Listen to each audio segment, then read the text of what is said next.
What's Yo! up? How was What's Greece? Greece was amazing. That was a long trip. It was. It was 2 weeks. Yeah, I know. It's a long trip. It is. It is. Last day, Meg was like, "Get me out of here.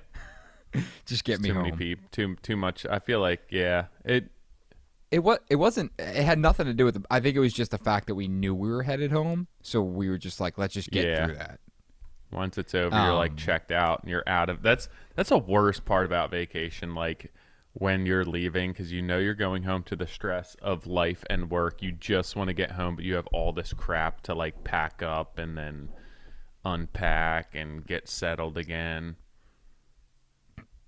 Yeah, it's funny when we were out there. We have a handful of people like just like in our friend groups and parent groups and stuff like that. Like a lot of people are always like talking about kid-free weekends and going away without their kids and like, why would you take your kids to Greece? And I'm like, when we were out there, I was like, I wouldn't want to be here without them. I mean, it's for like a night or something, but 100%. Yeah, like let's go out. Like we talked about getting a babysitter and going out to dinner, which we didn't, which was fine. But I was like, I couldn't imagine being here for 2 weeks and having my kids not be able to experience this. I mean, they're young. I get that argument. I just can't imagine going. Like I could see. Yeah, I can't imagine doing that. I understand the argument and like that angle, but at the same time, like I wouldn't want to do that. I wouldn't want to be without my kids for 2 weeks. No, and I don't know. It was like they had a blast, and travel was not as bad, like nearly as bad as we thought it would be. I also think that there was a high stress event right before we headed home. Did you lose a kid? Yeah, we almost did. We almost had to leave Indy in Greece. She was not on my ticket, and I called the airline 3 days in advance, like every day, 3 days in advance, and they just didn't pick up. I was like, screw it. I'll just get it. I'll deal with it at the airport because she's sitting on my lap. And I get to the airport. They're like, oh, we can't do that here. I'm like, what do you mean? They're like, we can't do that. You got to call the airline. I'm like, all right, well, with all due respect, 3 days now, I've sat on the phone for 45 minutes on hold, and they haven't picked up the phone. They're like, nothing I can do. I'm like, can I just buy another seat? And they're like, sure. And I was like, all right. And I booked business class on points, so it didn't cost me any money. And I was like, I'll buy an economy seat for her, and then I'll just obviously put her on my lap. Like, oh, you can't do that. She's under 2. And I was like, okay, can I just buy myself another seat? They're like, yeah, you can buy another seat, but you lose the business class seat. I'm like, no. It makes no sense. The whole point of me flying business class is so I can lay down, or my kids lay down and sleep. And I was like, what's a business class seat? And they're like, $5,000. I'm like, absolutely not. I'm like, I paid just leave her like here for that. $100. I was like, I paid $100. Long story short, I had this guy helping me book the trip, and he sat on hold for 50 minutes, and they finally picked up and added her like an hour before we were getting on the flight. Yeah, Meg was not happy with me. She's like, I'm just going to sit in the back of the plane with her. I'm like, no. Just give me a couple of minutes. I promise I'll figure this out. I also think that looking back on life at some point, like having your family there with you will be a much greater memory than just you and Meg. Mm-hmm. Yeah. I mean, everywhere we went, it was like the kids loved it. It wasn't like we drove around. We drove a lot. We bopped around 3 islands, and we took one ferry was like 3.5 hours long, and that's a lot of ferry. And we're walking like through the city with 2 suitcases, a car seat, 2 booster seats, 2 backpacks, and 3 kids. I mean, there's definitely moments where you're like, yeah, I wish you guys weren't here. Yeah, you're annoying. Totally. Probably more often than not. Yeah, like at like 9 p.m. dinner when Indy is throwing a tantrum, sure. But I will say what I realized is that we don't need as big of a car as we thought we did. No, we all 3 of us and all our luggage I mean, all 5 of us and our luggage all fit into a Fiat. How about dogs? Wow. Once you add to the mix. I think in Greece, the dogs and cats just Yeah. roam free, and they just sleep wherever. How about Boston? Boston. Yeah. No. You're right. That's a tough thing. Okay. I'll get a dog trailer. Yeah, I mean, you like once you have all of your bags. Honestly, that's why we use my pickup truck. It's the service body, utility body, and we just pack all our stuff on soft bags on the outside. Like I don't use it for tools, so we just pack our Oh, really? we just pack all our stuff on the outside, and then the whole car is empty, and we can fit the 2 girls and the 2 dogs in the back because one of the seats goes up with plenty of space. Like if we go on a trip anywhere, even if we go to the lake, go down the shore, whatever it may be, where we're packing stuff, that's the car we take because we can fit stuff in it, and the dogs. Yeah, makes sense. And that doesn't have a 3rd row, but if not, we would need it. True That. Well, True that's that. cool. I'm glad you had a good trip. Yeah, it was nice. Looked nice. Looks sick. Yeah, I mean, I would recommend anyone to go there, and all said and done, it wasn't nearly as expensive as I thought. And when you're there, it's very inexpensive. Yeah, and we were talking, if you didn't fly business class, the travel would be relatively affordable. Not that you paid for it, but still, if you were paying out of pocket for tickets and you didn't go with business class, it's not that expensive to get there and back. Yeah, and just for the sake of it, like the only reason I flew business class is because I didn't pay for it. And anyone that's listening to this, like if you're a business owner, you should be utilizing the whole credit card strategy, because that's exactly what I did with this to fly out there, is basically transferred my points into an airline partner, and then was able to get 4 seats business class for, I think it ended up costing me $400. But out there, like 5 of us out to dinner, I got maybe a beer and Meg got a glass of wine, and it was $37. It's insane. I was like, dude, I can't go out. I like can't 2 eat beers by here. myself for No. $37. But it was pretty amazing. It's insane how much cheaper it is when you don't go out with kids too. Like when Selby went to summer camp for that week away, Rachel's parents took Tilly for a few days, and us going out, Rachel would get a drink, and then we'd both get dinner and an appetizer. And I was like, whoa, it's so much less than bringing in the kids. Not that the kids get that much, but like they get a drink, and then No, but you order them all different meals, and then they don't never eat any eat of it. It drives me bananas. Yeah, but I was like, whoa, this is so inexpensive for the 2 of us to go out. That's one thing that I can gauge. I don't know, groceries, it's like whatever, it's hit or miss. It could be $500, it could be $70, and there's no point of reference for that. I can't gauge that. But when you go out to eat, I can tell my kids are getting older and eating more, but I'm like, whoa, it used to cost us $40 to go out to eat. Now it's $80 to go out to eat, and I'm like, they're just getting more stuff. Yeah. Dude, when we came home, we literally got home, and we got home at like 4:00 on Wednesday. And Meg was like, I'm going to an event with my mom tonight. And I was like, what? And her mom was there when we pulled up, like, ready to go. I was like, dude. So whatever. They went out, and I was like, all I want is sushi. So I was like, I'm ordering sushi. I ordered sushi, and then the kids, like, usually eat avocado rolls. And I ordered, it was $120. I'm like, now Dude, I'm Greece. I know. We haven't been going out to eat a lot, but, like, it's like $80-$90 to go out to not a nice restaurant and get food with the kids, or even like takeout foods, like $60-$70. And I'm like, what the heck? Right. You guys better eat that.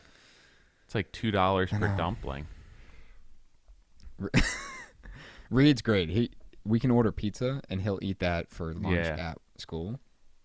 Like, or it's funny. The other day he left, and he was like, "Mom made me tortellini." I'm like, "For lunch?"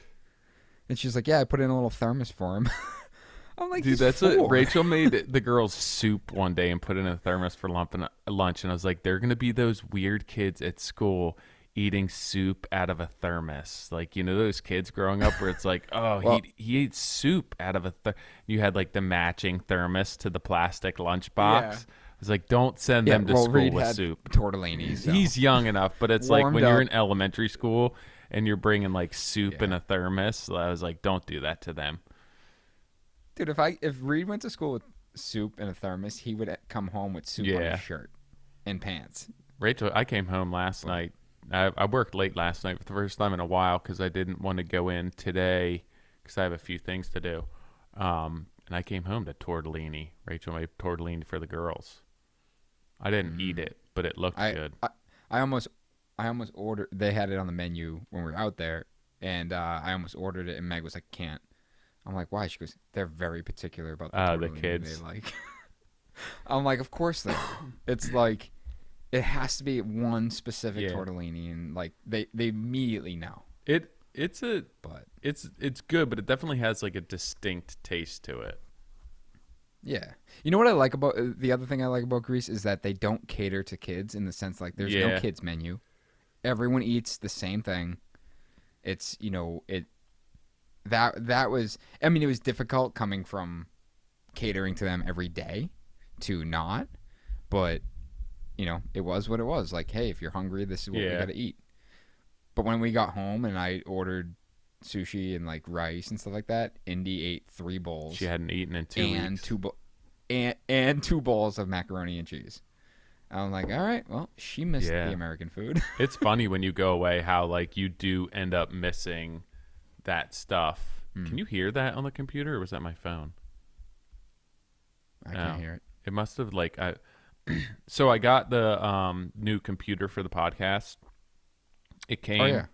It got lost in customs for a bit, and then it came. But now, like I don't know what happened. I also got an app. Oh, your notifications.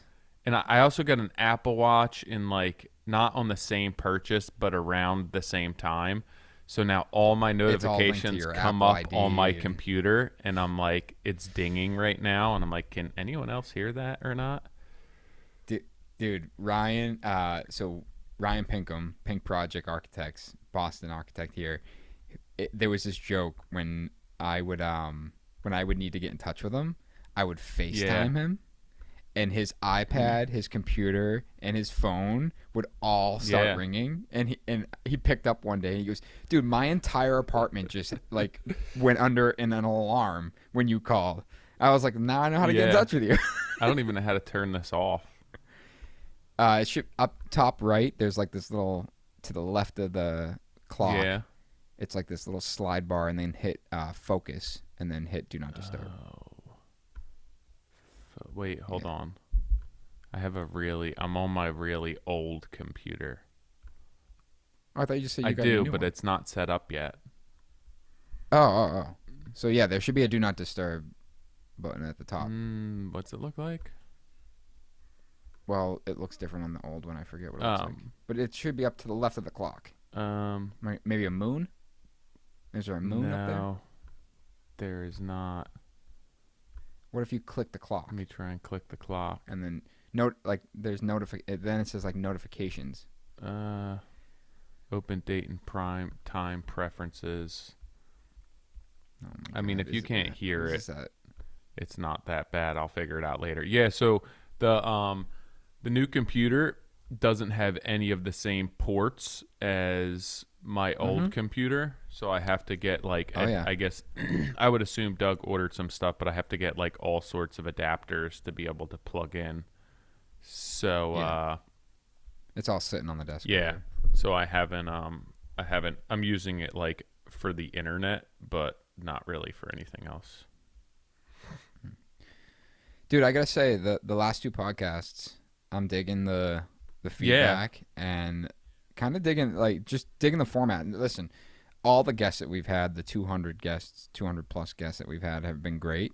But I think filtering in these conversations based on the feedback I'm getting, and I know you're getting too, really makes sense. And it's interesting to, like, a bunch of people reached out and was like, "Dude, listening to your podcast made me realize that I work too much." I was like, "Oh, that wasn't necessarily the intent, but okay."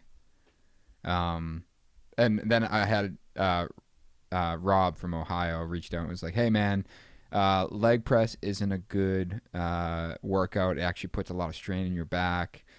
So I'm getting workout tips. But I was like, all right, fair enough. I'm like, you're probably right. That's probably why I blew my Yeah. back out. Oh wait, there's a do not disturb. Found it. Damn. Yeah, I've gotten a lot of good feedback too, even putting out there as far as questions go, what people want to talk about. Um, a lot of people reaching out, just telling, "Hey, I can really relate to what you guys are doing. I like this format." And again, not taking anything away from our guests. I love those conversations. It's good, but changing things up a little bit. And I know it's been a pretty polarizing change right now, where it's been a few weeks in a row of this, but it's just you've been away, I've been away, trying to kind of bump guests out of the way and not juggle as many things as once, and just be able to hop on here and record some podcasts. It's been a nice change. I've enjoyed it. Yeah. I mean, it's funny that we had travel all booked at the same time, but it's worked out. So I have a bunch of questions in my DMs. I know you just emailed a bunch. We won't get to all of them, but I really should copy and paste them, put them on a Google document, because I don't think that we're going to get to all of them today, but I'd like to get to them. Well, let's start with the ones you emailed. Okay. Let's see, the one I sent over to you this morning. Yeah. All right, here we go. When did I send that? Just like a couple minutes ago. I got one screenshot here. It says, Tyler, you've built a business to where you're working with the most discerning clients, and you say no to many jobs that don't suit you. What was it like when you first started in business? Was there a time when you were taking more of, quote unquote, everything?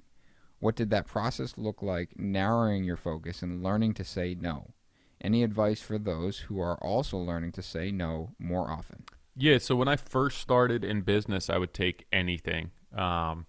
Anything to keep me busy. A lot of stuff I didn't know how to do. I didn't have the tools to do it, but I would use that job, basically take profit from that job, and buy whatever tools I needed to be able to complete the job, then figure out how to do it, and then make a bunch of mistakes, figure it out for the next time, try and, what I can do differently. But narrowing my focus, I guess it's been job-based, because I still do a lot of things, right? So I have my hand in many different trades, but being able to work for customers that I want, I've really had to figure out how to adjust my volume of work to be able to make money without doing a ton of work. I typically had a helper, except for this past year, the past 10 years or whatever, I've had a helper, one full-time person, sometimes two. And I realized that it was easier for me to try and remain very slim as far as my overhead, how many people I have working for me, very lean, and start subcontracting out some trades that require labor. So I can sub out demo, I can sub out drywall, I could sub out insulation.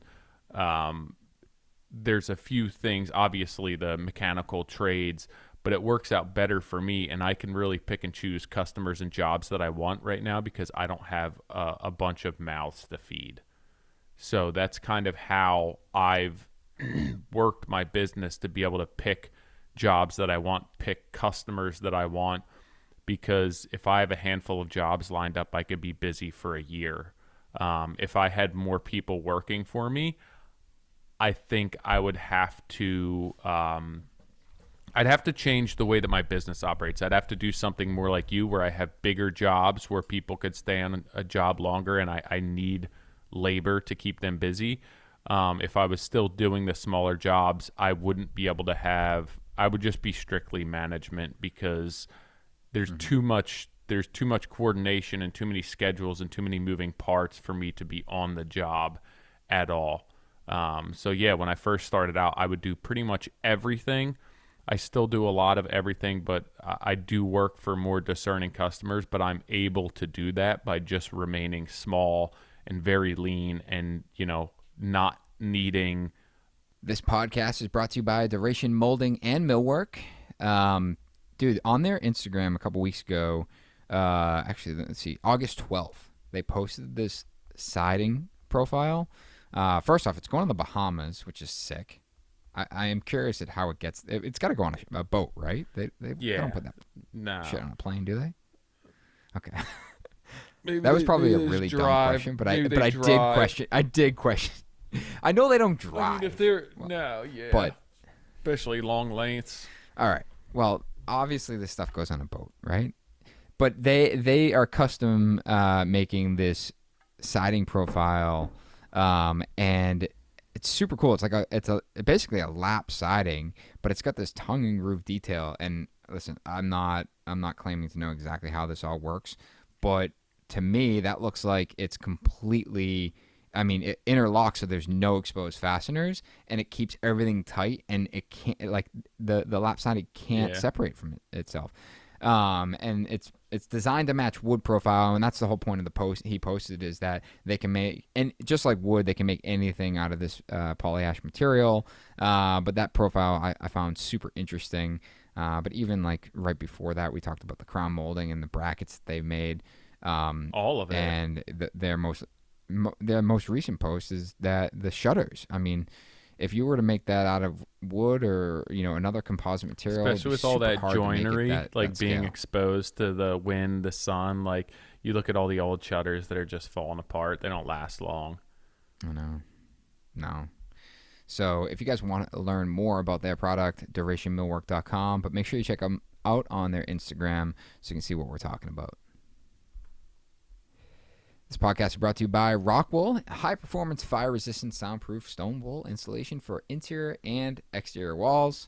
We talk about it every week, but if you guys have not joined their R-Class program, which I'm going to guess that a bunch of you have based on, I've seen the repost, a bunch of you guys are getting their swag box.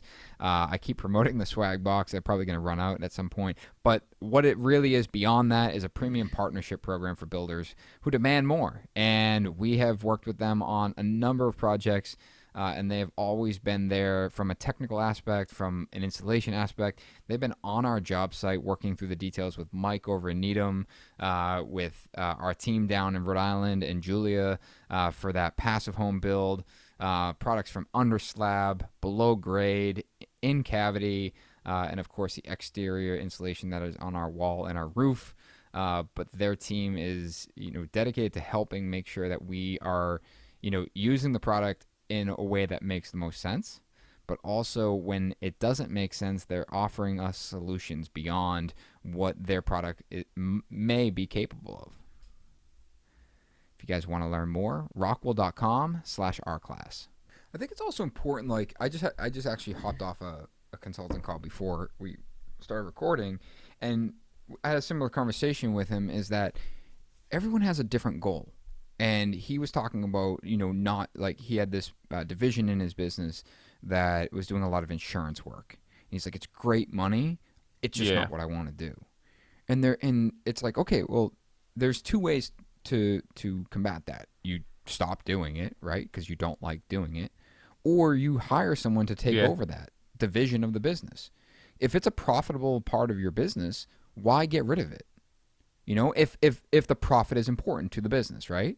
Like if you need that money to sustain in business, why not find someone that does enjoy that part of maybe doing insurance work? Or maybe it gives you an opportunity to hire someone with less skill because the quality doesn't need to be as high, and put that into place where it's like, here's an opportunity to create revenue in the business to sustain, so then you can not only train someone but also have the opportunity to focus on other things. Yeah, I don't think it's worth throwing a profitable, viable business out the door if you have a way to put people in place and it's not taking away or jeopardizing the lifestyle that you want, right? If you can deal with the stress and the pressure and the liability, put people in place to run that. If it ends up being like, hey, I'm making money, but it's too much headache, It's too much liability, it's too much risk. I can't be present when I'm at home. I really want to be able to go to my kids' games. Then like maybe you make a decision at that point. But you have to. I think that it's worth a shot to kind of diversify, put people in place to run that, and grow that, and then be able to take some of that money and put it towards something that you want to be doing. Right, and the argument is, okay, well, it's hard to find people. I can't find anyone to run that business. That's where it's like, all right, well, they're finding good people. Yes, it is hard, but most of the time, and this is something else I said earlier today, is the reason that it's so hard to find people is typically are centered around pay.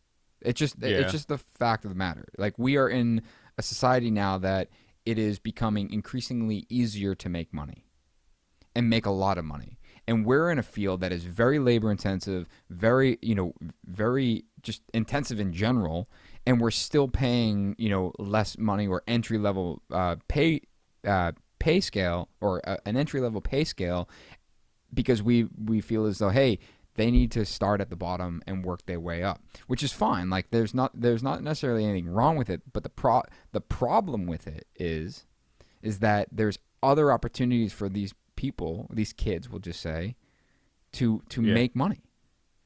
And so for them to jump into something that is, we're doing it because it's so passion oriented, that we love doing this. This is something that we enjoy doing. And then we go to hire someone and it's like, but we're going to pay you minimum wage because you haven't earned your keep yet. It's not working as much anymore. We need to pay. We need to increase that pay rate, because we need to create value and get those people in. And I get it. Like, there's the argument that you can't just pay someone what they want, or you can't just overpay for someone's position. I'm not saying that, but that's where it goes into defining that role, where it's like, all right, if you do want someone to run that insurance side of it, or the profitable side of the business that you don't have a lot of interest in doing, or it takes away from your opportunity with your family or growing your core business, define what that role is. And rather than hiring a kid at $15 an hour to run it, maybe offer them 20, 25, or part ownership of it. It's like, hey, this is I have the work coming in for the insurance side of it. If you want to run it, I'll help you run it. I'll manage the leads, and I'll split profits with you. Yeah, I think what's important with, like, whatever business that you're running and wherever you want to be, there's two really important things. One, you have to be profitable. You can only fund projects and establish yourself and build a portfolio for so long. If it's your sweat equity, that's one thing. If you're paying other people, looking at it from a more business-minded perspective, and you can't afford to pay somebody else, is it really a viable business? So I think kind of even touching on that question is, you need to figure out what you want to be doing and how to make that as profitable as possible from a business perspective. Being paid more for less time, maximizing the efficiency of the type of money that you're making. Obviously, you have to enjoy what you're doing to be able to want to put that energy into it, whatever that may be, if it's the business side, if it's the hands-on side. But I think that as you kind of progress in your career, you're going to find what works and what doesn't work, what you want to do and what you don't want to be doing. And I think that you have to kind of model your business around that. If you want to work for the most discerning customers, you either have to build a team that you're paying really good money who wants to be doing the most discerning type of work, or you have to scale down and be able to only take a certain amount of jobs. And you have to figure out what path you want to take. Do you want to take, what Nick does, where there's larger projects where he's doing more of a management style, he has people working under him? Or do you want to be doing something closer to what I do, where it's more hands-on, it's more owner-operator? What makes you happier? And I think that if you figure that out and then kind of model and structure your business to make as much money as possible, and that's not based on greed, that's just based on the principle that the more money you make, the more efficient you are with making money, the more healthy that your business is going to be. And I think, as elementary as it sounds, like, let's just back up from that. It's like people, I think oftentimes, especially owner operator, myself included, didn't ever really sit down and figure out, like, how much money do I need to make? Yeah. Like, what's my goal? Like, do I want to make $100,000 a year? Can I live off 75? Can I live off 50? Do I have, is my wife work? Like, you got to figure out what that number is and then back into it, right? Like, it's at 40-hour work week, it's like 2,080 hours or something like that in a year. So if you want to make $100,000 a year, divide that by 2080, like, you figure out what that hourly rate is. And then like, all right, I got to be charging that rate plus your burden and all that. But, like, I got to charge a minimum of that rate per hour I work. Exactly. And it's always changing, right? In order for me to sustain. Like, what you want to make and what you need to make and what your business needs to sustain is always changing. Like, I need to make more money this year than I did last year because kids are getting older. There's more expenses. Sure. Things are more expensive. And with my business model, there's only so many hours I could put in a year, and there's only so much that somebody's willing to pay me. So I have to figure out other ways of bringing in money, and maybe they're not through my carpentry or construction business. Right, but the other side of, like, when you say there's only so much money that someone will pay you, that's not that in my opinion is not directly related to what the market says a carpenter should make. It's defined by the value that you provide them. And, like, at a certain point, it's not going to be worth it, whether you want me to do it or not, to pay some exorbitant number. Just be like, it wouldn't be fair to me or to customers. So I understand that, and I can gauge that, and I understand, these are families I'm working for, and they have money, and I'm bringing them value. Maybe I could squeeze more out of them, but for me, I think that, I understand where that cap is and what I can get done in a day and what's fair based on my experience and the level that I'm bringing. But I understand that if I need to make more money this year or next year, there's a few ways for me to do that. I could scale, I could grow, I could do more projects, or I could kind of diversify and make some extra money elsewhere where I'm not, pounding the hammer, so to speak. And I think what my biggest mistake as an owner, when I was an owner operator, was that I was, at the end of the day, at the end of the week, I was still putting $1,000 in my pocket, which, when I estimated the job, was based on 40 hours that week. But come to find out, if I went back and looked, I actually worked 70 hours. So there was still $1,000 in my pocket, but it took me almost twice as long to do it, to earn it. And when you're an owner operator, it's really easy to miss that. And then when you hire that first employee and then you put them into place, and that $1,000, is supposed to cover them for 40 hours, and then they go work 70. And next thing you know, it's more than $2,000 because of the time and a half. That's when it's like the oh shit moment. Yeah, that you're not running a sustainable business. Right. And it's like you have, like, that's, regardless if you're owner operator or not, it's like we get trapped in this, like, this hamster wheel of working a ton of hours and being this hustle grind mentality that isn't sustainable, number one, but also when you really digest it, you're not making any money. You're putting $1,000 in your pocket, but you're literally working twice for 2 weeks time in one which week is period. It's that happens time to time, but that's not a sustainable business. If you were if you were paying somebody that, it would be, just because you're doing it doesn't mean it's not costing you, and that you shouldn't be charging for that. Hopefully that answered your question. I have a longer one. This is from Tim Stark. Says that he really enjoys the podcast, likes it when we have guests on or when it's just us discussing the struggles you go through. Most of the guys are probably navigating through the same issues in the same way, shape, or form. My question is, if you're still taking them, regarding subs, We've run across a few subs who do great work, but they're not quite established or operating as a business. They're still operating as an employee, if you will, paycheck to paycheck.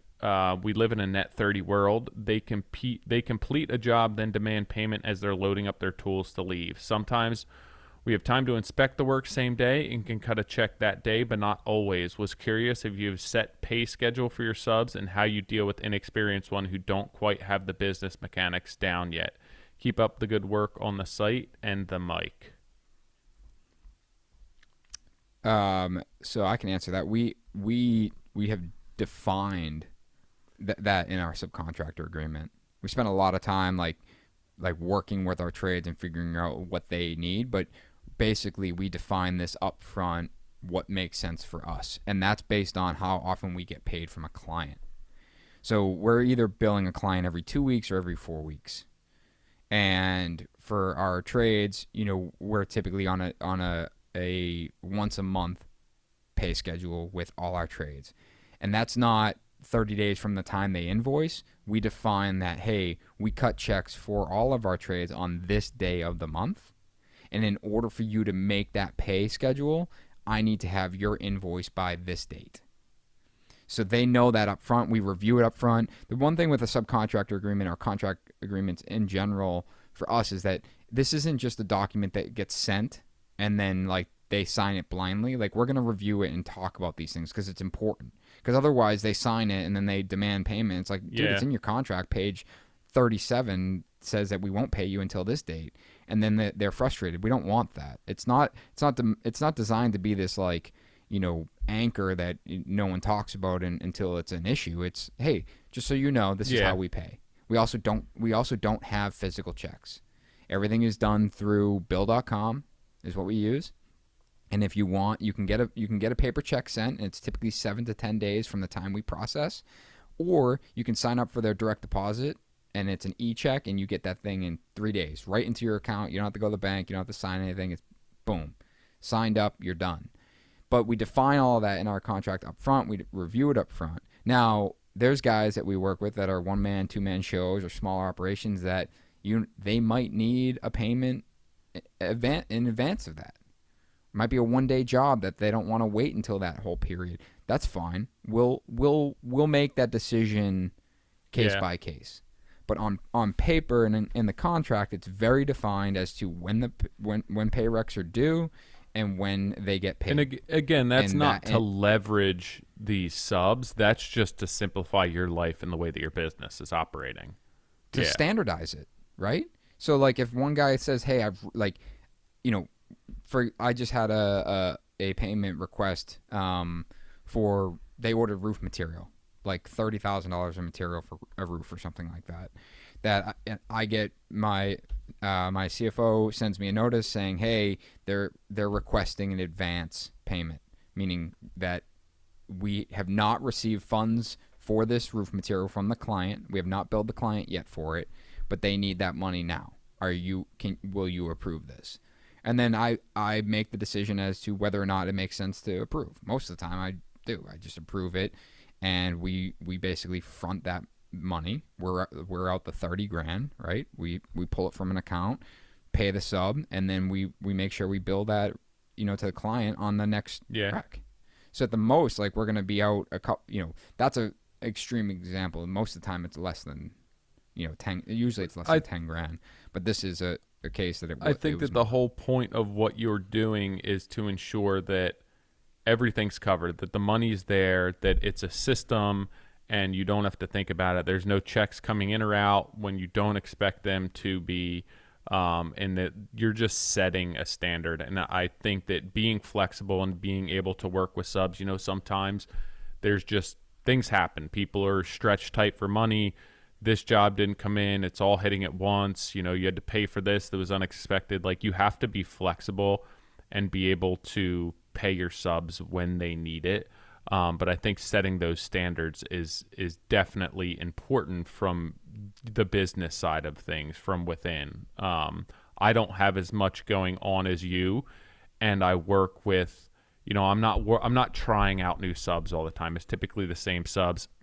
They come and work for a job for a few days, they're done, and then I get them paid. So what I've tried to do is when I set up my payment structure on my contract with the customer, I try and set up payments that it's when my mechanicals start any sub trade. It's when I start the job. There's certain checkpoints when I'm ready for inspections, when things get closed in. But then also I'm setting up payments when my subcontractors are starting work. Because if they need money, if they need a deposit for a job, that'll be up front. But then typically, if they're there for 3 days, 2 days, they're invoicing me for a partial when they're done their work and then when they come to trim the job out at the end. So I just ensure that I'm getting paid from the customer when their work commences so that I'm not footing the bill for them. There should be money in that account that you have to if money hasn't cleared in your account or you haven't gotten a check from the customer. But what's good is to look at your payment schedule when you're going through a job and ensure that when you have subs coming, you're taking a payment to cover the cost of those subs when they're showing up on the job. Yeah, I mean, it's planning. It's part of that planning process, and that's something that, when you're running lean, it's oftentimes overlooked because it's like you're just trying to get stuff done. One thing I'll add to the way we process it is when we start any job, we take a pretty substantial deposit that we hold all the way to the end of the project. And that goes into a separate deposit account, meaning like my CFO once a month looks at it and says, hey, this is how much is supposed to be in the deposit account. This is where we're at right now. We're good, whatever it is. And ultimately, when we do have to front a payment like this $30,000 roof, we're able to pull funds from that deposit. So it's not actually our money. It's basically this money we have in quote-unquote escrow.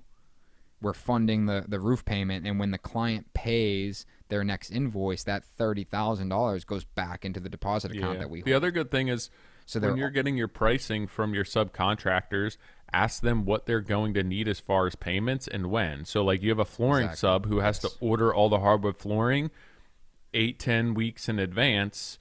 Like ask them what they need as far as a payment, and then in your payment schedule, like when hardwood flooring's ordered, we need a check for this amount. So you need to talk to your subs about that. Yeah, and so we created in their contract basically a draw request document from the trade. So like you said, some trades are in, out, done, paid, but there's other trades that are there a longer period of time. For instance, our framer, it's like, hey, your contract is X, $200,000, right? $200,000 frame.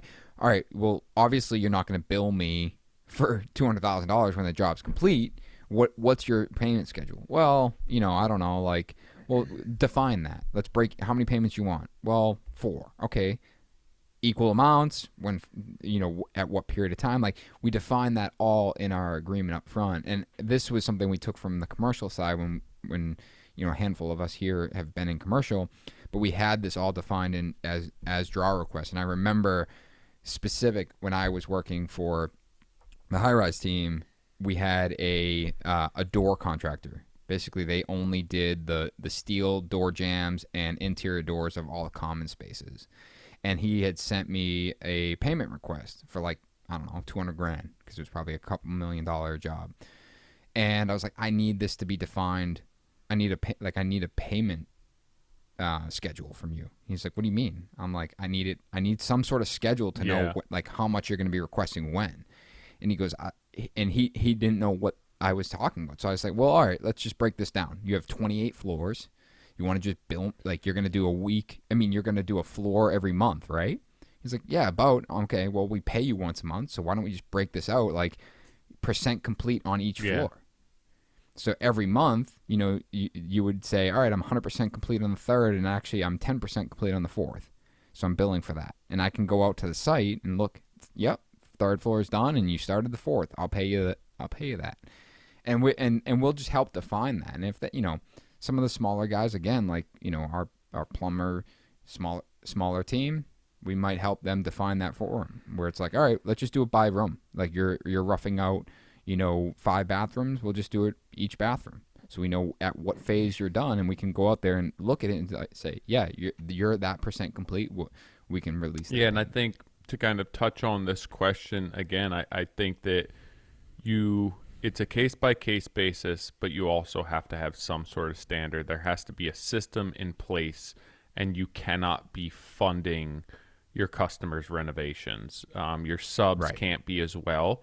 So if these subs are valuable enough to you, that you want to keep them on board, you need to work with them to figure out how to legitimize what they're doing so that they're still bringing enough value to you that it's either worth it to kind of make it work with them, or they're able to sustain their business without getting that payment from you as soon as they're done. You need to help them get to from point A to point B. What's going to help them grow to legitimize, to not be an employee, so to speak, like you said. And if they can't do that and it's not worth it to you, then you just need to find new subs. Because at the end of the day, if you're putting your company, your family, your employees at risk by trying to help this sub out when something goes wrong, you put everything on the line for somebody else. So I think that you need to be aware of that, and you need to make sure that you're protecting yourself. 100%. I think we answered that. I have a quick one here. Steve Daly. Let's see. Actually, two. These are from a long time ago, but they were in when I was looking through stuff. Do you always biscuit your trim? I do not. It depends on the application. A lot of times we'll biscuit larger trim if we're pre-assembling. And then recommendations on a spray gun for a beginner. I would... there's a bunch of options as far as sprayers go. If you're looking to do house painting, you can buy kind of the inexpensive couple $100 ones from Depot. They're not going to last. You can buy a nicer gun, a nicer tip. I think a really good entry-level house spray pump with some higher end tips would be like a Titan 440. I think that, if you can save up whatever it is, $700, $800, $900, that pump, if you take care of it, will last you your entire career unless you spray every single day of your life. And you can go and find out what tips work for you. You can prime with it, you can spray trim with it, doors with it. But that would be kind of my recommendation for entry level. I wouldn't go too much below that. I think that you're kind of going to be wasting your money. All right, Nice. I got one here. What can we do to help our subs manage being buried with work and being overwhelmed? Everyone is saying how burned out they are and can't get to jobs on time. My electrician told me yesterday that he feels like crying. What the hell? How can we take ownership of our subs' businesses so that we can all pull up together? I feel like we've talked about this, but it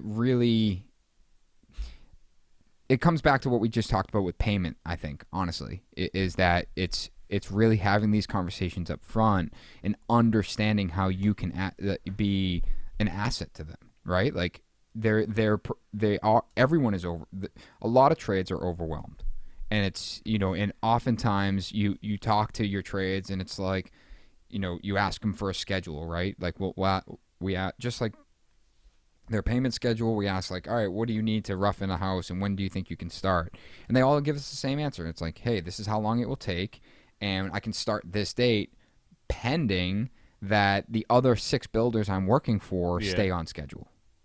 So the fact of the matter is that, like, we're trying to hold these guys accountable, but the reality is that there's 6 other people or multiple other people that are impacting the accountability.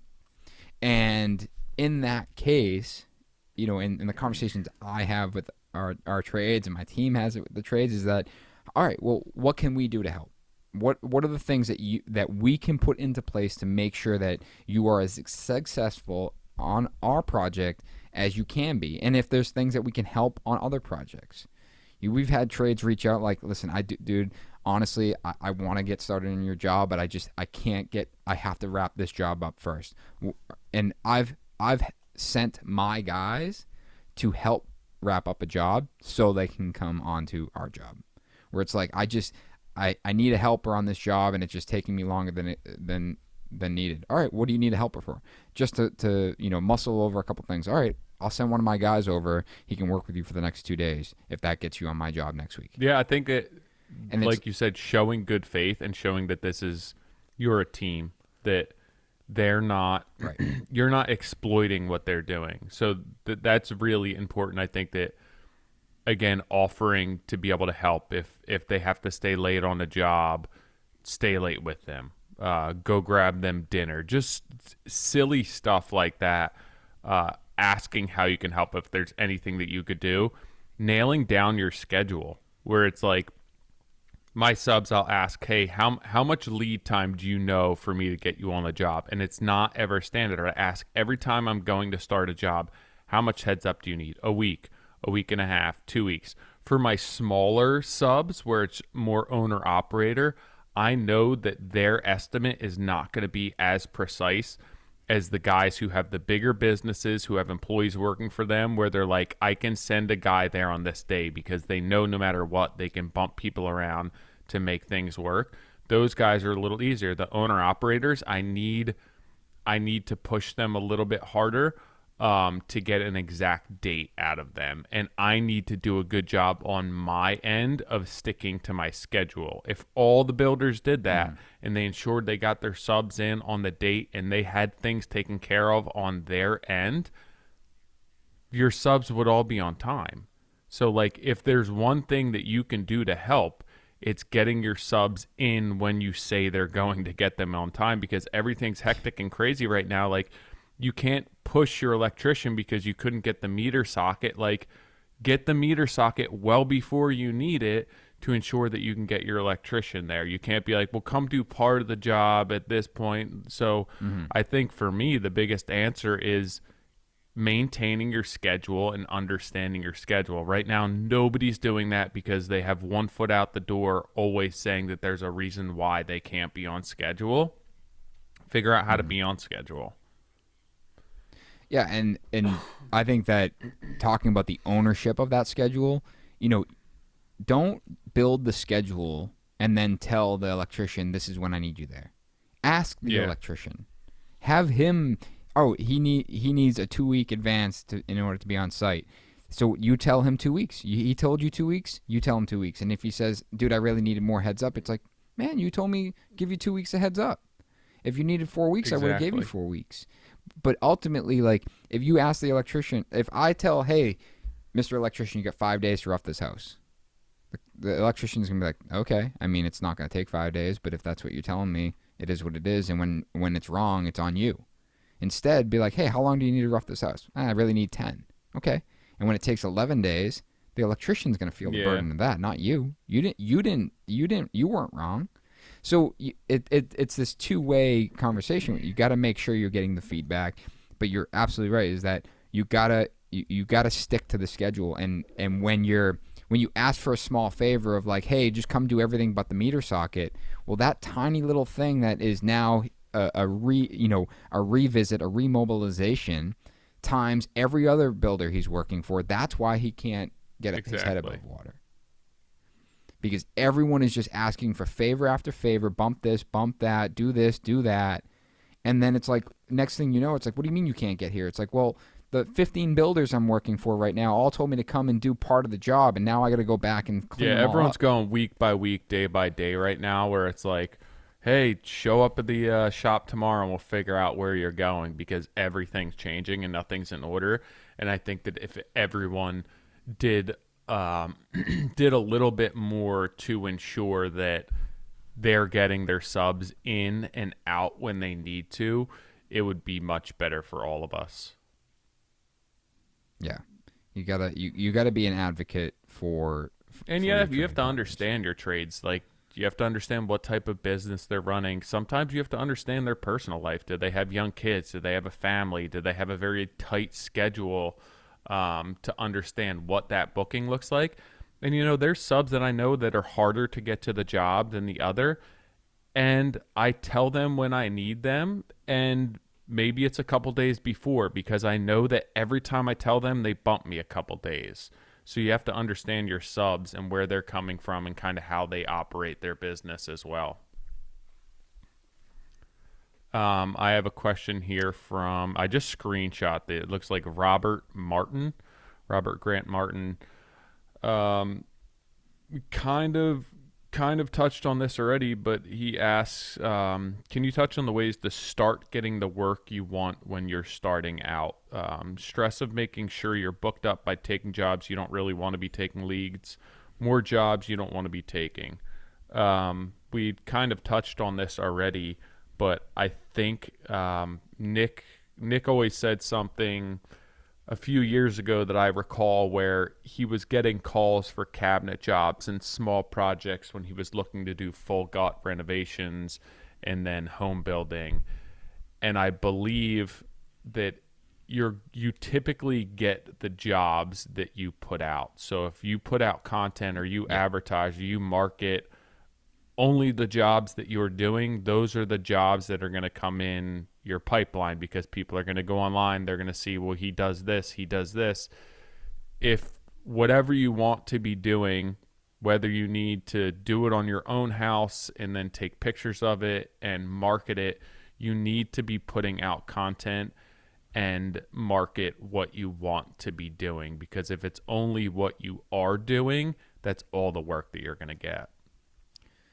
Yeah, I'll re-expand on that. So you're absolutely right. A couple years ago, I kept getting leads for, built-ins, cabinetry, like mudroom, and I'm like, why is everyone just reaching out constantly about cabinetry when I'm trying to build homes? And I remember hearing something on a podcast about this, and I went back and looked at my social, and it was like all cabinetry photos. Like, oh, custom cabinetry we built in our shop for this mudroom. And I was telling the story centered around the cabinetry. And at that point, I was like, wait, what if I change the narrative to look at the custom cabinetry that our shop built for this beautiful home we just renovated? Now it's about the fact that I renovated the home, not about necessarily the cabinetry by itself. And I really started thinking about that and being intentional with every post. And so much as, what you just said, Tyler, is like, I'm not just marketing the work that I've done or I'm doing or that I've done. And what I mean by that is a lot of times, when you finish a job, you're not even getting photos of it until months later. And then when you have time, you update the website. And by then it's like anymore. A year. Yeah. And it's like you're not even getting into the website until a year later. So I went as far to, I spend a fair amount of money rendering some of our projects, in upfront, because number one, it helps the client. It's good for the architect.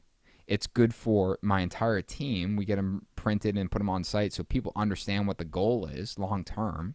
Like, oh, this is what this space is going to look like. Now I understand what my part that I'm doing right now leads to. But furthermore, I'm going as far to put them on the website and say this is under construction. These are not final photos. These are renderings. I'm very honest about that. But what it's doing is it's allowing people to understand what I'm currently working on, rather than saying, and this has been a huge part for us, because we want to make sure that we're focused on the work that we're doing now and the work that we're trying to get in the future. And this is, I've talked to a lot of people where it's like, I've only been doing small renovation. I want to do bigger stuff, or, I want to build new homes. It's like, all right, then start marketing towards that, and have open conversations. Like, I've, been very open with architects that I want to work with. It's like, listen, I haven't built a house like this. Never built a house like this. However, it's something that's a goal of mine. I really do. This is where I want my business to grow. I want to be doing these type of projects. I want to be focused on this type of work. And I know that I haven't done it yet, but ultimately everyone has to do their first project at some point. And if you're open and honest and have honest conversations about where you are and where you want to be, people are more apt to help you get there, rather than trying to take the approach of, I built a bunch of homes. It's like, but you haven't. You never built a home. Like, don't lie about it. Just be honest about it. Work through and build a team that can help you get there. Yeah, and I think that is really important, that you don't necessarily have had to have done the work to market that work. Like, you can't be taking somebody else's work. But if that's where you want to be, and those are like this particular question was, how do you get the jobs that you want and not take the jobs that you don't want to? And if you sit back and you just rely on the jobs that you want to fall on your lap, you're going to be sitting for a very long time.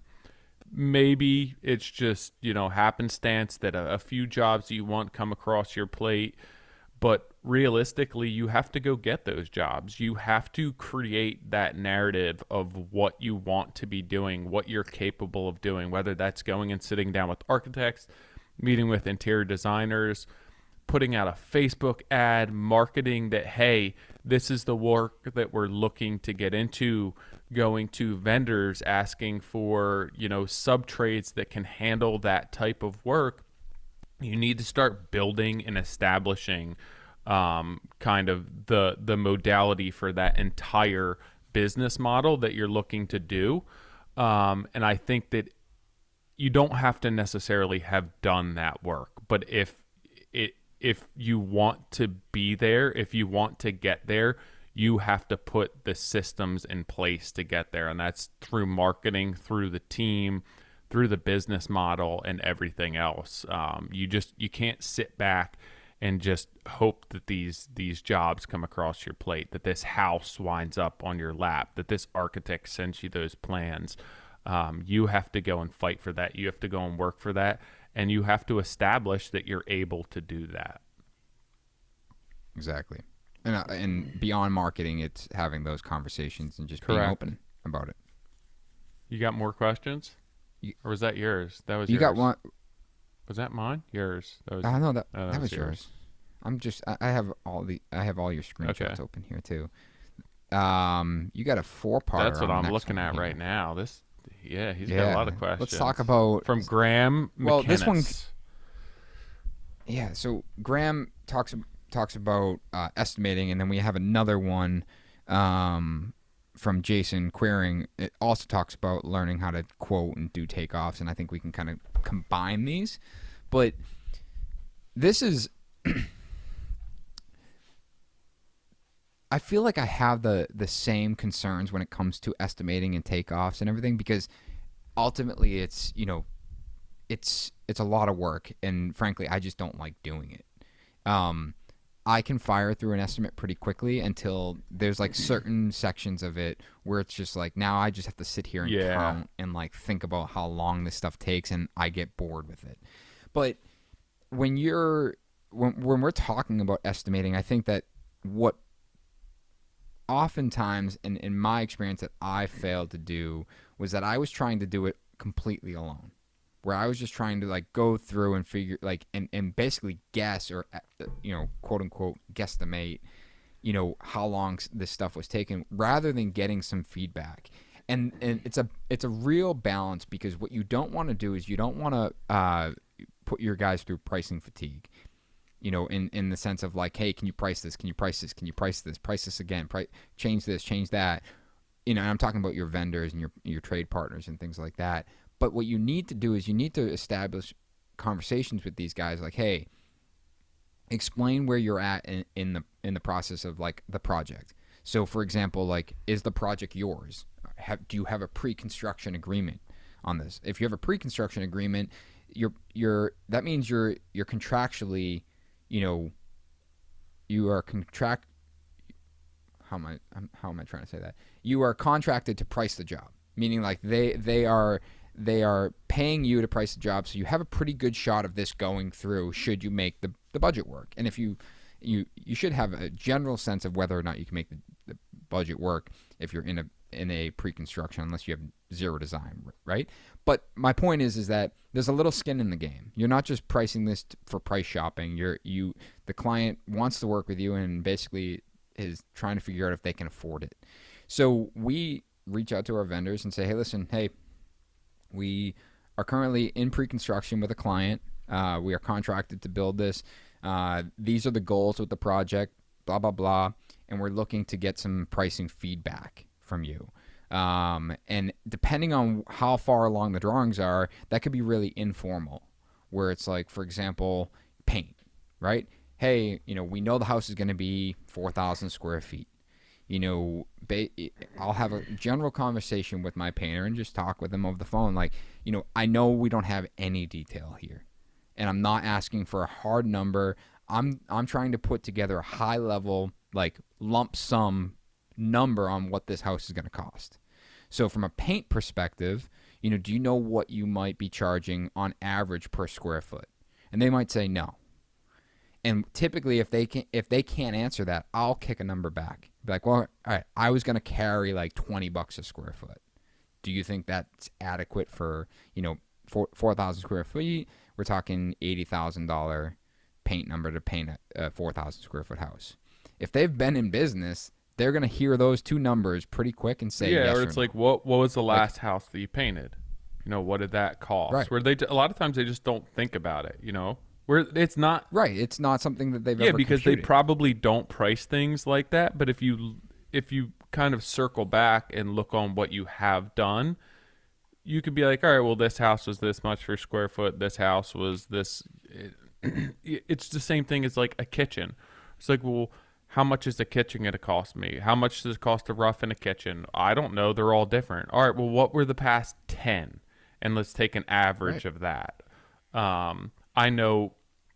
So when we first got in touch, you were on your own. You flipped a house. You were doing like a light commercial project and then the residential stuff. And I'm like, how the hell is he doing all of this and like estimating all this? And I remember asking you, and you're like, it's the same.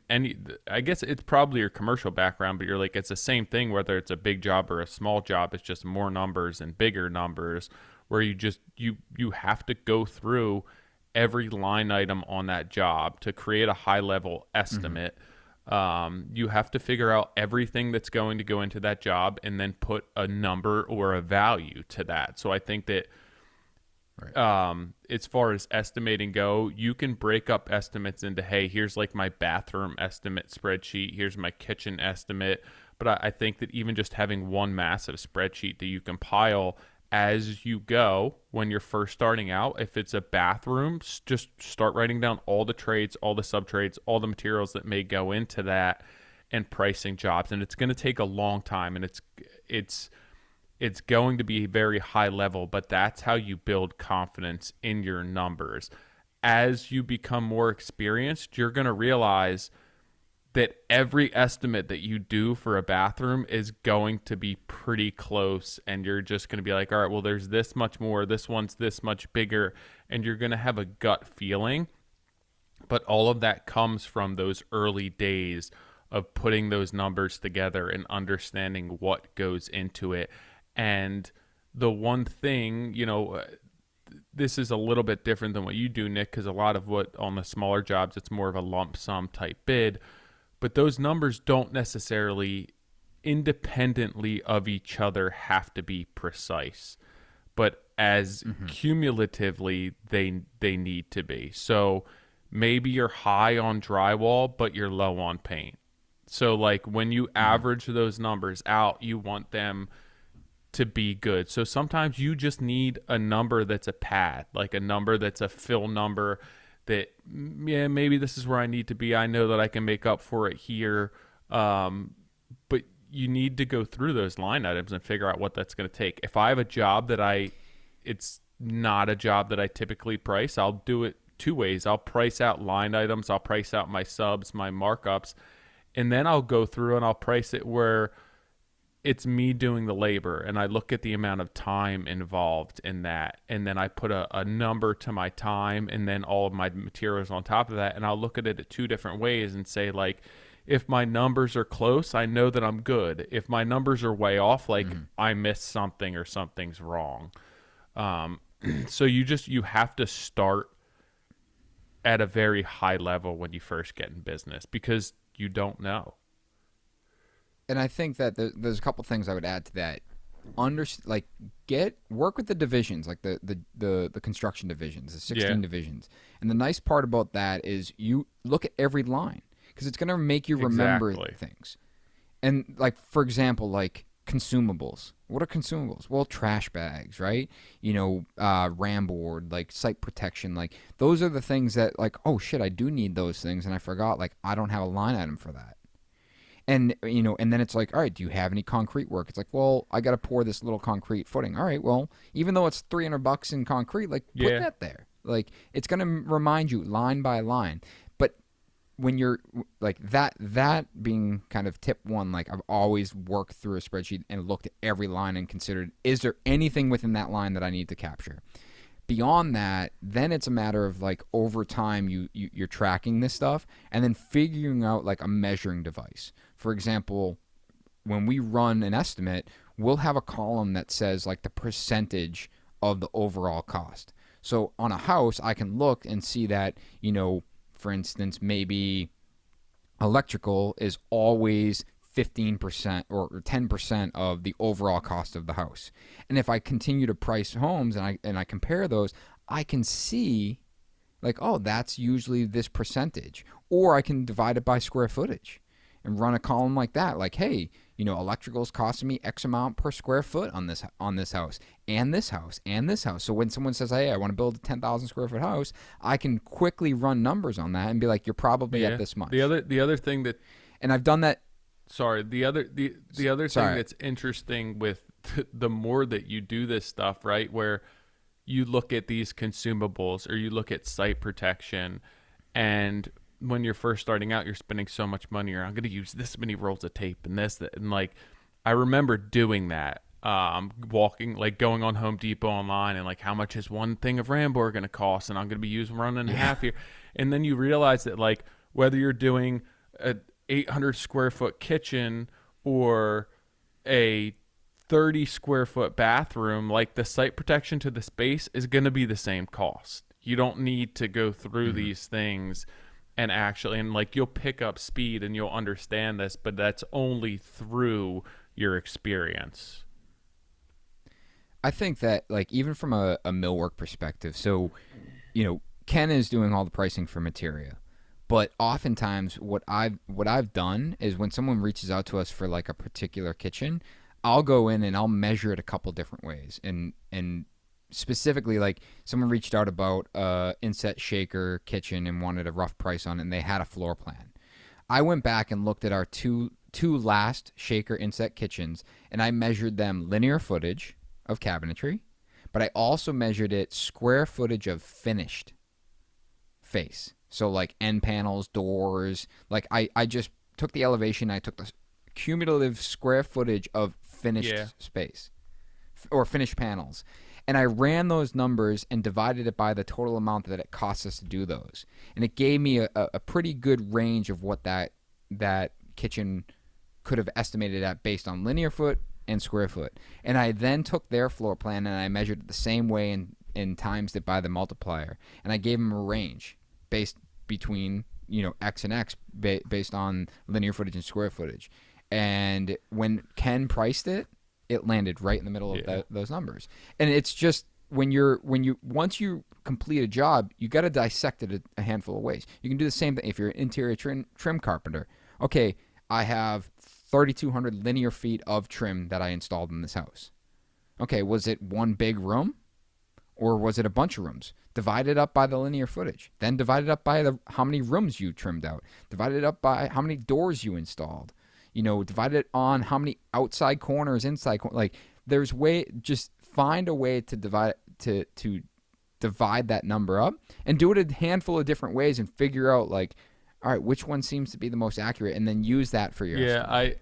I laugh because a lot of times people get a hold of you and there's like they'll send you plans, right? And they're pretty involved. And in order to accurately price that, you need to get the site, you need to bring your subs, you'd need to spend countless hours diving deeply into those plans. Like the only way for me to accurately estimate a job would be to walk through that job and build that in my head and on paper beforehand.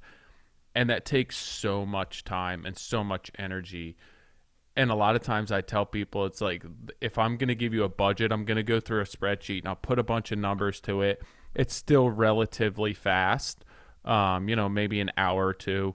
or I could just tell you like what I think it's going to be off the top of my head, and typically those numbers are going to be the same.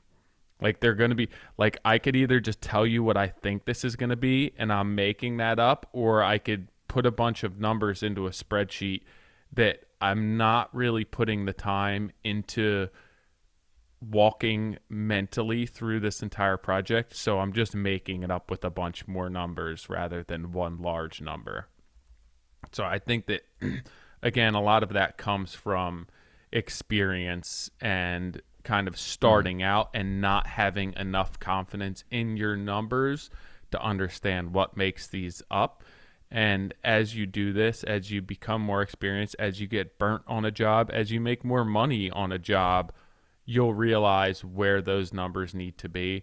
I'm not sure I have like this secret formula to that. I think the best advice would be to kind of do what Nick said and go out, like get like a basic RS means division estimating setup, like not using their pricing, but just everything that could possibly go into a construction job, and go through that and price it out just to ensure that you're not leaving anything on the table. Yeah, and on to end that, like really just look at it and divide it up into all the little pieces, because like everything that we do can all be divided up into these micro tasks, and when the more you divide that up, the more granular you're going to be. And ultimately, if like you look at them by individual task, the reality is you're going to have this like probably fluff factor. So in the grand scheme of things, you might be, if anything, a little high, because you're looking at each task individually rather than saying, all right, I got to trim this whole house out. I could probably bang that out in 2 weeks. It's like, hold on. How many doors you got? Well, I got 30 doors. How long do you think one door will take to install? Maybe an hour. Okay, well, there's 30 hours in just doors. It's like that's a week. That's almost a week. So really divide it up and think about it on that granular level. Stop, like, don't be overwhelmed by the fact that it's a whole house. Look at it at each piece, and then calculate it that way, and then compare it to what your initial gut was. I said final, but my final thought is also one thing I always, and might just be me, don't look at the final number until you're done. Because what happens, at least for me, is that I would look at that final number and I'd be like, whoa, that's getting kind of expensive. Let me stop what I'm doing and go back and see if I can value engineer anything to get that number down. It's like, why the hell am I doing that? Like, I'm supposed to be trying to get money out of your pocket so quickly. Yeah. It's like, you know what? I could probably do that door in a half hour. Let me price it that way. It's 15 hours. Yeah, and then you get the doors and 30. all of them are messed up and all need adjustment. And yeah. It's like, instead you should have just, like, so wait to look at that number. I've said this before on the podcast, but wait to look at that. Just work through each task all the way to completion and then add it up at the end. And at that point, stick with it. Unless it seems way off kilter for you, like, stick with that, propose that, and if they come back and say, hey, that's way more than I expected, all right, well, walk them through it. And I always say it in our meetings, it's like, listen, it's going to be a lot of little numbers that add up to one really big number. And before we talk about the big number, let's talk about all of those little numbers individually. Because when we talk about them individually, it makes a lot more sense than telling you, hey, this is going to be $1 million. What one? It's like, what do you mean it's $1 million?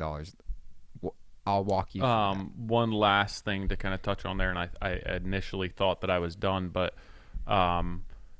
I think for a lot of younger guys where you don't know what you want to show customers when you're giving them an estimate, right? Like, do you give them the lump sum? Do you break things out? And when I first started out, I never wanted to show them my numbers because I didn't want them to know where they were coming from, or, that maybe like this was high or that was low. And for me, it's really good to be able to show where, I basically, any job that I price out in a contract, I give them a full line item budget. And for me, that just legitimizes my numbers. And if they think that like the electrical's high or the tile work's high, maybe it is, but it's high for a reason. And I can justify why that number may be high. I'm not trying to hide anything. It's full transparency. So for me, the best approach is to just give them all my numbers. If they're like, hey, we can get an electrician to do it this much less, well, like, that electrician isn't doing what my electrician's doing. So no, like, I'm not giving you this line item budget as an a la carte as to what we pick and choose to use because you sent it to so-and-so and they thought that these numbers would high. Like, yeah, these numbers are all individual, but at the end of the day, this is the cost of the job. So maybe the electrical number may seem high to you, but I know that we're using somebody to do demo that's less than other people, and there's a little bit more management on my end. So it's kind of, this is how I'm putting this job together to get the results that I want. And if the electrical's high and that's the cost of doing it, you're hiring me to get you the job based on how I do this. Yeah, that's fine. Like, I'm completely fine with that. But I'm a huge advocate for fully transparent, showing them everything, telling them your markup, whatever it may be. And again, that just comes down to me wanting customers to hire for me, not because I have a 5% higher markup than other people. If people aren't hiring me because of that 5% markup, I'm not doing a good enough job bringing value to them. Graham also asked about some new construction products. I think that's probably better to bring on with a guest who know a little bit more about that stuff than us and can kind of speak more specifically to that. Well, another question is, talk about your guys' specific architectural taste, both personally and what your dream projects would look like. I like older homes. I like traditional architecture. That's just something that's always spoken to me. It's kind of where I work, what I've built my business around. I do like Victorian homes. I work in a lot of Victorian homes, but I like very traditional, simple architecture. Like, one of my favorite styles of homes would just be a Craftsman home. It's not overly built. It's not complicated. The bungalow style I like a lot.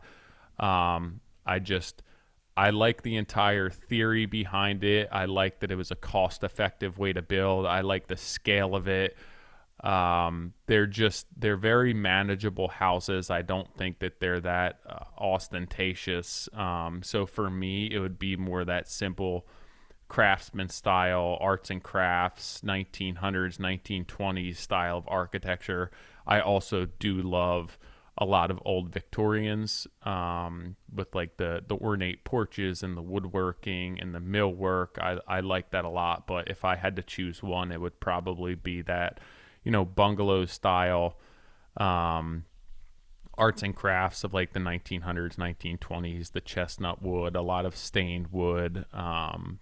I think that would be really cool to build a house that looked that way, like a very traditional arts and crafts with the older stained wood, a lot of the heavy saturated colors, and that would be a pretty cool project for me.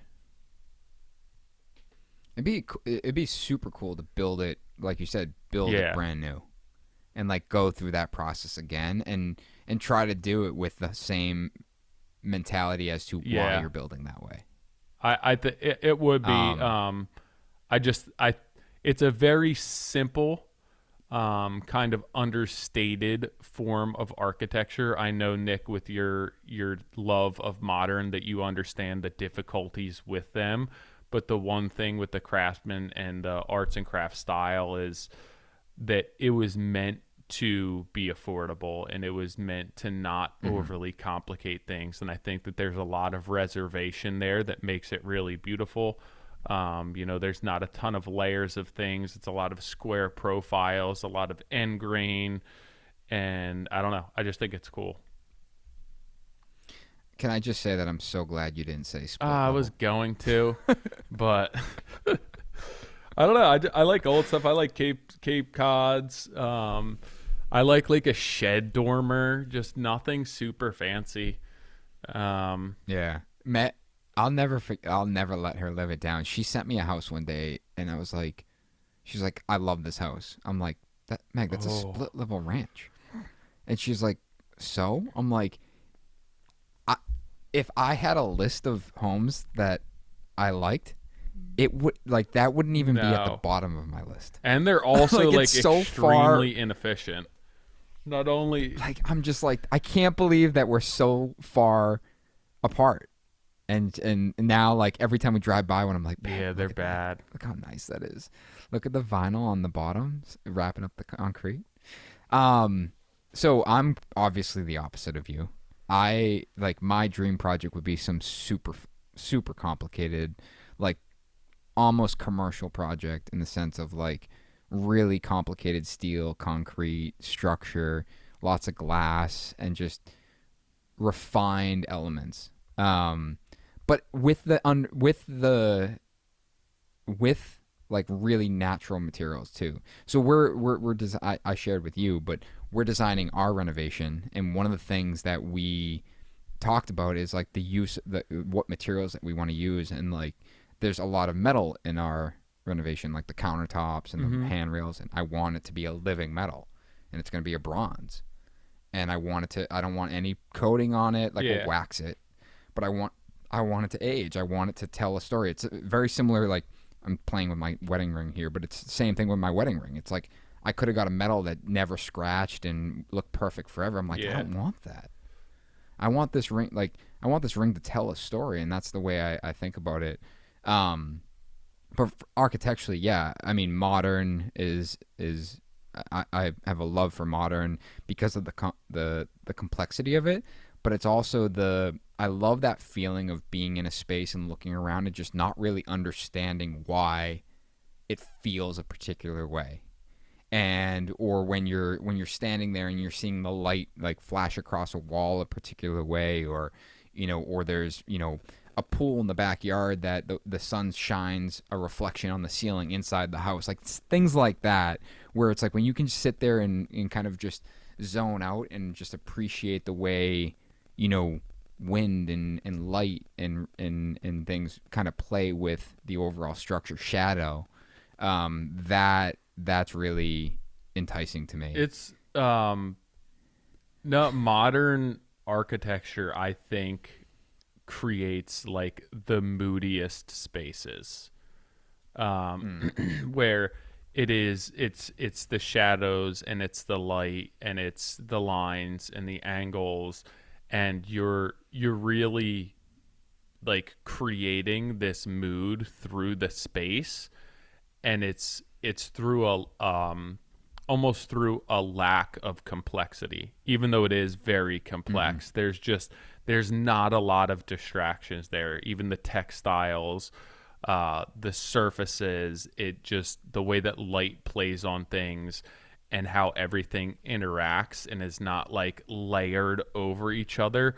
I think like if you think of a photograph of a modern space with, like a window treatment that's properly cut to like just break on the floor with like the light coming through. And Tyler, hold on. I have to pause you. That like literally as you were talking, I'm like, I have to talk about window treatments and how it perfectly breaks on the floor. Like that is exactly my thought when I think of really good modern architecture, is that it's like a sheer curtain and it hits the floor and it breaks. It's like just an inch longer than the overall ceiling height. But that is the move. It is, and I don't think other architecture does that, because it's about everything else with the other architecture. There's so many design elements, and with the modern, it's almost peeling all of that back, and just appreciating like I keep wanting, like you say, simplicity of it, but it's really not simple at all. But it tears everything back to the bare bones, and like you're really appreciating every minor detail. It's funny, like you say lack of distraction, but it's almost contradicting, where it's the lack of distraction with every distraction. Yeah, for sure. Because like the distraction is everything that interacts with it. and that's really where, as I've been exposed to it. I mean, it's literally what I spend my time looking at, is just, modern architecture and detailing, and how things are put together, and materiality, and just understanding like why things look a particular way, and how, the slightest detail can really make something look so much better. And it goes back to my mantra of being intentional. Yep. And like really, really being intentional and thinking about like how something interacts with every single every single point, where it's like, a vanity, rather than being slammed wall to wall and the stone cocked to the plaster. It's like, no, pull that back, leave a gap, let that stone be its own thing. Let it be, let it have the opportunity to be celebrated by itself, not be this connection that, inevitably is going to fail. And I think that for me, like we have one project that we're, in planning with right now. It really fulfills that goal of ours to be really complex and really thoughtful and really intentional. And I'd like to think that we will work through pre-construction to get it into construction. Right now we're battling with budget issues, just it being more expensive, and we have the number that needs to be at. And internally, Julian, who works with me on pre-construction and operations, we had a meeting yesterday, and we were like, we're gonna have to push hard to make this thing work. But ultimately, like, going back to my roots of early days of over investing for the growth of the company, this is an opportunity for us to do that. And it, ultimately, because it is that dream style job of, being everything intentional. Yeah, that's exciting. I even with like the architecture and the style of architecture, I think that you can tell how different they all are based on how they need to be photographed as well. Like, you couldn't hire somebody who shoots like traditional homes to shoot a modern home, and vice versa. I think that there's different things that go into it, and different things that you need to consider in order to do them well. And I can appreciate both. Mm-hmm. Like, I love what you do. I love seeing what you do. It's like not the type of house that I would choose to live in. But I can certainly appreciate it, and I love seeing it. There's a designer in Philly that I'm good friends with, Cherie Stein, and her stuff I always love seeing. I love seeing her her inspiration is typically not architecture. It's art, it's clothing, it's fabric. It's completely different, a different style of architecture than, when you think of like inspiration for a traditional home. It's neat. Yeah, I think that when you have the ability to like take inspiration from things outside of the particular genre, like homes, if you can take inspiration from other things like fashion, for example, I think that's where you start being like expanding creativity. Where it's, I tend to take inspiration from vehicles and cars and like mechanical side of things. And, that's where like I bring, in my opinion, like that's where I bring a lot more of the creativity to, like, especially millwork. And like how, like, millwork is so interesting to me because you can get so mechanical with it. Like these lift up doors and things like that. There's this luxury feeling to it. And it's not super luxury. You're just flipping the door up. But it feels luxury and it feels mechanical, and it gives you this opportunity to like really make something more fun to interact with. I think that what you do in the more modern style definitely lends itself to like a different type of inspiration, where you can like look at the fashion world and bring that like sleek, more contemporary design, minimalist design into the home. Where you look at like a Victorian, what are you going to bring, like a frumpy dress with like big puffy shoulders, I just think that like the fine art world lends itself more to a more modern style of architecture, like that you can draw much But different see, inspiration. but I think Victorian's a great example because I think that there's so much detail Yeah, there. but I just And it's not so much that it's like it's there's so much to it where there's and it can get so in depth that you just get lost in it, which I think that's the beauty of a Victorian. Like you can get to a certain point where it's just like never ending. It's yeah. dude, like there's just detail everywhere. It's like, look at this, look at that, look at the way the screws are placed, look at the trim on the roof, this repeating pattern. Like, look at the way they return the rake. Yeah, I mean, I don't know. I think all architecture can be inspired by all things. But for me, yeah, I mean, ultimately, to answer the question, like modern is where my love is at, and it's funny because like a close second is what we're building in Needham right now, a very traditional American, home.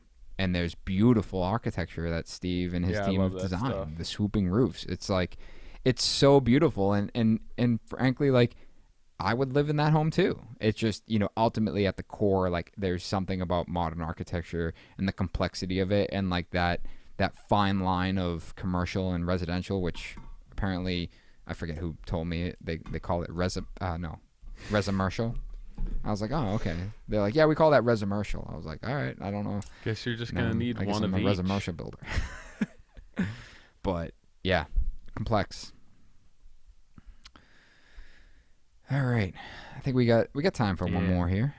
I gotta actually take a quick tinkle.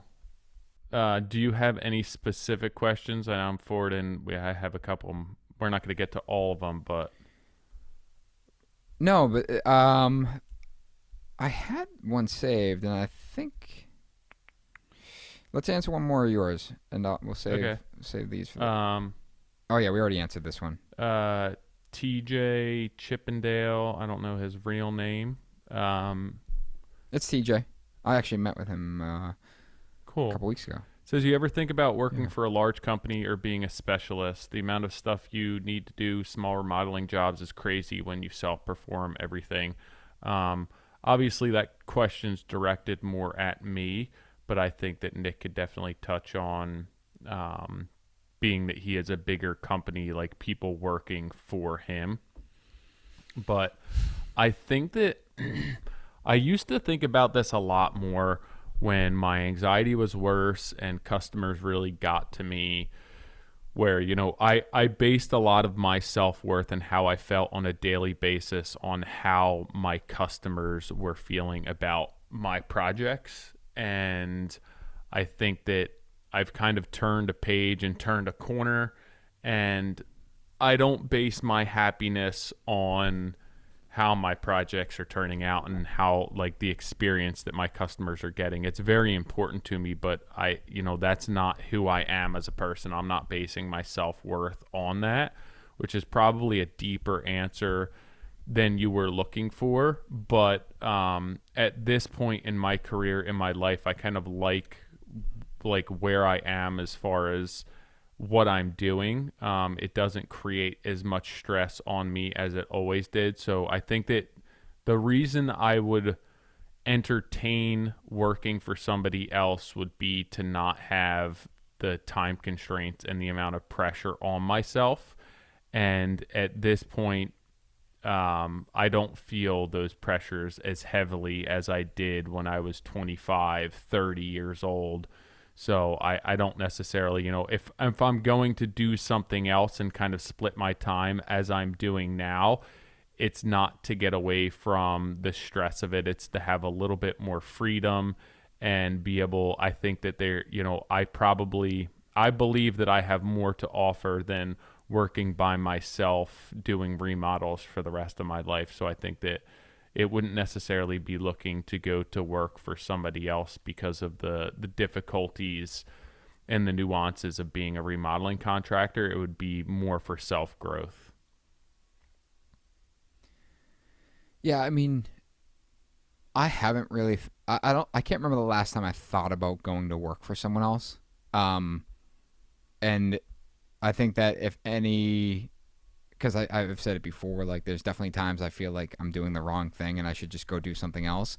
But I've never thought about actually going to work for like another builder or someone else in this industry.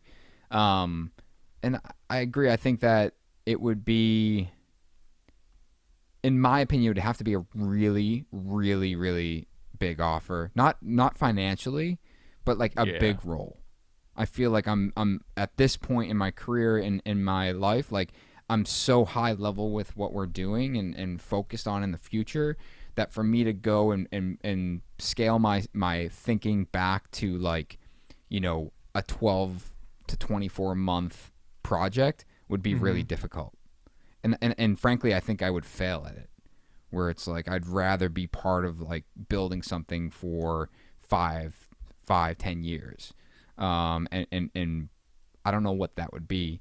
So I can't really. Yeah, I'm not sure. I think that a couple of years ago, I was like entertaining that just because of anxiety and stress and wanting to feel just less burden on me personally. And I just kind of like put my feelers out there as far as what that would look like and got a few offers, and there were some really good offers financially and like from a fit perspective, but at the end of the day, it's just not what I want to be doing. I think that what we do is pretty hard. It's pretty difficult. And if you don't want to be doing it, there's not enough reason financially to be doing so. So I think what it comes down to is remodeling. It's always going to, like, no matter what you do, work's going to be a pain in the butt. It's going to be hard. It's going to have its challenges, its ups, its downs. But I think that for me, I'm comfortable doing what I am. I still have some growth that I believe I have. I'm kind of switching things up and changing the structure of how I'm making money and what I'm doing as far as business goes. But it's not because of the complexities of remodeling. It's for bigger personal goals that I have to kind of be changing the direction and the trajectory of my business and my lifestyle right now. And it's funny, like, you know, you and I talk about that a lot offline, and I'm in a similar boat where it's like I'm thinking about, you know, NS Builders is so important to me and always will be, but there's other things that I want to accomplish in life and, you know, be known for in this industry. Is one of them is like advocating for this industry and getting people involved in this industry for the right reasons and improving the industry, improving building, but also like opportunities for me to financially grow and have the things that I desire in life and truly be able to, you know, go on a trip like Greece with my family or you know, once a year or even multiple times a year. Not necessarily Greece multiple times a year, but my point is like travel and have these opportunities. And of course the financial side of it, you know, is required. And I think this goes back to something I said early in the podcast here, is that the opportunity to make money is becoming easier because there's so many additional opportunities to take advantage of. And when you start to diversify your thinking and diversify your thoughts as to like, okay, I am doing remodeling, but is there an opportunity for me to take something I'm doing and offer help, whether it's consulting, whether like I think about every single person that works for me. Like they could all turn around and consult and help someone get into this trade. Like my project managers, my PMs, my carpenters, it's like they all are developing a skill that someone else wants to learn. And they could put themselves in a position to train that. Be like, hey, I was in your position 5 years ago. Let me walk you through the steps I took, and here are the mistakes that I made. And that could be that's a valuable asset that they have, and that's for everyone. Everyone is developing skills, and that's why I think this podcast, like this is really what we started this podcast, is like we were in a position where we wanted to, as we learned, we also wanted to teach. We don't have to be at the end of our career to say, okay, we've learned it, now let's teach it. It's like, no, yesterday I learned this thing, and today I'm going to teach it. I think also what's really important to consider, and at this point I'm 36. I have a 9-year-old and a 6-year-old, and like where I am in my life is much different than 5 years ago. You think 5 years ago I have a 3-4-year-old and Tilly's 1. So where I am in life is much different, and my considerations as far as my future are much different. And it's not, I guess the word that comes to mind is legacy, right? And it's not legacy from a professional or career-oriented standpoint, where like I don't, if I wanted true legacy, I wouldn't become a remodeling contractor. Like I don't want people to remember me by that. It's more personal legacy and what I want my kids to remember, and kind of the values that I instill in them, the morals, the principles, who I am on a daily basis, how I interact with people, and what I can offer the world in general. Like that's what comes to mind when I think legacy. It's not passing my company off to somebody. At the end of the day, none of that really matters to me. I don't think that's important. I think that yourself and the legacy of who you want to be and who your kids and your family will remember you, that's more important to me. So a lot of the decisions that I'm making are on a higher level or a greater magnitude, where I'm thinking more, how can I help people? How can I give more to this world, like I said the other day, than me, being down in a basement prepping trim or doing trim work? I think that I have more to offer this world, that I can teach many more people. I can reach a lot more people doing other things than remodeling one job at a time. And I enjoy that, but I think that when I think of my entire life, I think 10, 15, 20 years down the road, and what I want my kids to remember of who I am, it's not that I was a good carpenter. It's not that I ran a tight ship. It's who I am, who I help, the knowledge that I was able to kind of pass on to future generations and peers, and the experiences that I have with these people that I'm looking to pursue more. So I think that, that's something to consider as far as where you want to be today and where you want to be moving forward, is to consider legacy, not of your profession, not of your career, but of yourself. Totally. I love this. I love this format.